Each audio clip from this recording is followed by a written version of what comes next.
Welcome students. This video about 6th standard history unit 3 The Age of Empires Gupta and Vardhanas part 1.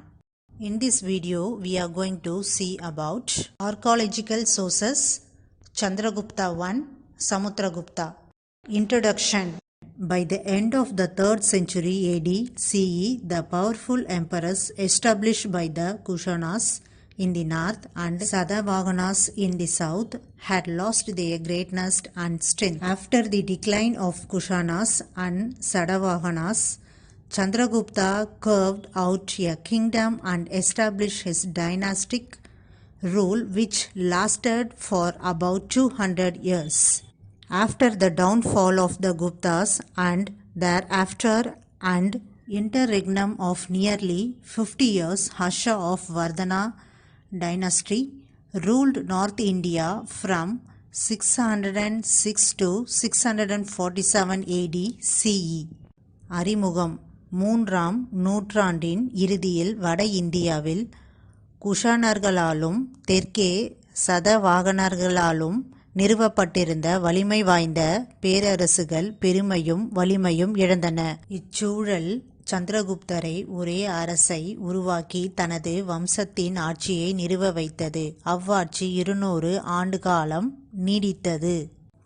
குப்தர்களின் வீழ்ச்சிக்கு பின்னர் அதை தொடர்ந்து ஏறத்தாழ 50 ஆண்டு இடைப்பட்ட காலத்திற்கு பின்னர் வர்தனா அரசு வம்சத்தை சேர்ந்த ஹர்ஷா வட இந்தியாவை கிபி 606 முதல் 647 வரை ஆட்சி புரிந்தார். Sources: Archaeological sources. Gold, silver and copper coins issued by Gupta rulers. Allahabad pillar inscription of Samudragupta. The Mekali iron pillar inscription. Udayagiri cave inscription, Madura stone inscription and Sanji stone inscription of Chandragupta II. Bidari pillar inscription of Skandagupta. The Gadava stone inscription. Madhuban copper plate inscription. Sonapet copper plate. Nalanda inscription on clay seal. சான்றுகள். தொல்லியல் சான்றுகள். குப்தா அரசர்களால் வெளியிடப்பட்ட தங்க வெள்ளி செப்பு நாணயங்கள். சமுத்திரகுப்தரின் அலகாபாத் தூண் கல்வெட்டு. மெக்ராலி இரும்பு தூண் கல்வெட்டு. 2ஆம் சந்திரகுப்தரின் உதயகிரி குகை கல்வெட்டு. மதுரா பாறை கல்வெட்டு. சாஞ்சி பாறை கல்வெட்டு. ஸ்கந்தகுப்தரின் பிதாரி தூண் கல்வெட்டு. மதுபான் செப்பு பட்டயம். சோனாபெட் செப்பு பட்டயம். நலந்தா களிமண் முத்திரை பொறிப்பு. Literary sources: Vishnu, Matsya, Vayu, Bhagavata Puranas and Niti Shastra of Narada. Vishakhadatta's, Devi Chandraguptam and Mudra Raksha and Bana Harsha Charitra. Dramas of Kalidas. Accounts of China's Buddhist monk Fagian who visited India during the reign of Chandragupta II. Harsha's Ratnavalli Nagananda Priyadashika. Yuan Suvang. C.U.K. இலக்கிய சான்றுகள். விஷ்ணு, மத்சாயா, வாயு, பகவதே புராணங்கள், நாரதரின் நீதி சாஸ்திரம், விசாகதத்தரின் தேவி சந்திரகுப்தம், முத்திரா ரக்ஷம், பானரின் ஹர்ஷசரிதம், காளிதாசரின் நாடகங்கள். 2ஆம் சந்திரகுப்தரின் காலத்தில் இந்தியாவிற்கு வருகை புரிந்த சீன பௌத்த துறவி பாக்யானின் பயணக் குறிப்புகள். ஹர்ஷரின் Rathnavalli, Nagananda Priyadarshika. Hagin Suhayin, C.U.K.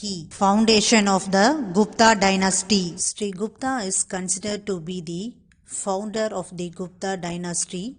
He is believed to have reigned over parts of present-day Bengal and Bihar. He was the first Gupta ruler to be featured on coins. He was succeeded by his son Gador Gaja. Both are mentioned as Maharajas in inscriptions. Gupta அரச வம்சம் நிறுவப்படல். குப்த அரச வம்சத்தை நிறுவியவர் ஸ்ரீ குப்தா என கருதப்படுகிறார். இவர் தற்போதைய வங்காளம், பீகார் பகுதிகளை ஆண்டதாக கருதப்படுகிறது. நாணயங்களில் முதலாக இடம்பெற்ற குப்தா அரசரின் வடிவம் இவருடையதே. இவருக்கு பின்னர் இவருடைய மகன் கடோர்கஜர் அரசு பதவி ஏற்றார். கல்வெட்டுகளில் இவர்களில் இருவருமே மகாராஜா என்றே குறிப்பிடப்பட்டுள்ளனர். Chandragupta I 319 to 335 AD CE. Chandragupta I married Kumaradevi of the famous and powerful Licchavi family. Having gained the support of this family, Chandragupta could eliminate various small states in northern India and crown himself the monarch of a larger kingdom. The gold coin attributed to Chandragupta bear the images of Chandragupta, Kumaradevi and the legend Lichavaya. முதலாம் சந்திரகுப்தர் கிபி 319 முதல் 335. முதலாம் சந்திரகுப்தர் புகழ்பெற்ற வலிமை மிகுந்த லிச்சாவி அரச குடும்பத்தை சேர்ந்த குமாரதேவியை மணந்தார். இக்குடும்பத்தின் ஆதரவோடு வட இந்திய சிற்றரசர்கள் பலவற்றை இவர் வெற்றி கொண்டு ஒரே பேரரசரின் முடியரசராக தன்னை முடிசூட்டிக் கொண்டார். சந்திரகுப்தரால் வெளியிடப்பட்ட என கருதப்படும் தங்க நாணயங்களில் சந்திரகுப்தர், குமாரதேவி ஆகிய இருவரின் உருவங்கள் இடம்பெற்றுள்ளன. லிச்சாவையா என்ற வாசகமும் பொறிக்கப்பட்டுள்ளது. Lichavi was an old Ghana Sangha and its territory lay between the Ganges and the Nepal Teraya. Licchavi பழமையான கானா சங்கங்களில் ஒன்றாகும். அதனுடைய ஆட்சி பகுதி கங்கை நதிக்கும் நேபாள் நாட்டிற்கும் இடைப்பட்டதாக இருந்தது. Samudragupta 335 to 380 AD CE. Samudragupta, son of Chandragupta I, was the greatest ruler of the dynasty. The Prayasasti composed by Samudragupta's court poet Harisena was engraved on Allahabad pillar. This Allahabad pillar inscription is the main source of information for Samudragupta's reign. சமுத்திரகுப்தர் 335 முதல் 380 வரை. முதலாம் சந்திரகுப்தரின் மகனான சமுத்திரகுப்தர் குப்தா அரச வம்சத்தின் தலைசிறந்த அரசர் ஆவார். சந்திரகுப்தரின் அவை புலவரான ஹரிசேனர் இயற்றிய பிரகை பிரசஸ்டி அலகாபாத் தூணில் பொறிக்கப்பட்டுள்ளது. சமுத்திரகுப்தரின் ஆட்சிக்கான மிக முக்கிய சான்று அலகாபாத் தூண் கல்வெட்டாகும். Prayasasti is a Sanskrit word meaning commendation or in praise of. Court poets flattered their kings listing out their achievements. These accounts were later engraved on pillars so that the people could read them. Prayasasti என்பது சமஸ்கிருத சொல். அதன் பொருள் ஒருவரை பாராட்டி புகழ்வதாகும். அவைக்கால புலவர்கள் அரசர்களை புகழ்ந்து பாடி அவர் தம் சாதனைகளை பட்டியலிட்டனர். இவை பின்னர் மக்கள் படித்து தெரிந்து கொள்வதற்காக தூண்களில் பொறிக்கப்பட்டன. Consolidation of Gupta dynasty. Samudragupta was a great general, and when he became emperor, he carried on a vigorous campaign all over the country and even in the south. In the southern Pallava kingdom, the king who was defeated by Samudragupta was Vishnugopa. Samudragupta conquered 9 kingdoms in southern India. He reduced 12 rulers of the southern India to the status of feudatories and forced them to pay tribute. He received homage from the ruler of East Bengal, Assam, Nepal, the eastern part of Punjab and various tribes of Rajasthan. Gupta அரச வம்சம் ஒருங்கிணைக்கப்படல். சமுத்திரகுப்தர் மகத்தான போர் தளபதி ஆவார். அவர் பேரரசர் ஆனவுடன் நாடு முழுவதும் படையெடுத்து சென்றார். தென்னிந்தியாவின் மீது படையெடுத்தார்.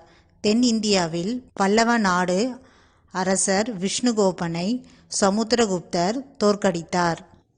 வட இந்தியாவில் சமுத்திரகுப்தர் 9 அரசர்களை கைப்பற்றினார். தென்னிந்தியாவை சேர்ந்த 12 அரசர்களை தனக்கு கட்டுப்பாட்டு சிற்றரசர்களாக ஆக்கி அவர்களை கப்பம் கட்ட செய்தார். கிழக்கு வங்காளம், அசாம், நேபாள், பஞ்சாப் கிழக்கு பகுதி ஆகியவற்றின் அரசர்களும் ராஜஸ்தானை சேர்ந்த பல்வேறு பழங்குடியினரும் சமுத்திரகுப்தரின் மேலாதிக்கத்தை ஏற்றுக்கொண்டார்.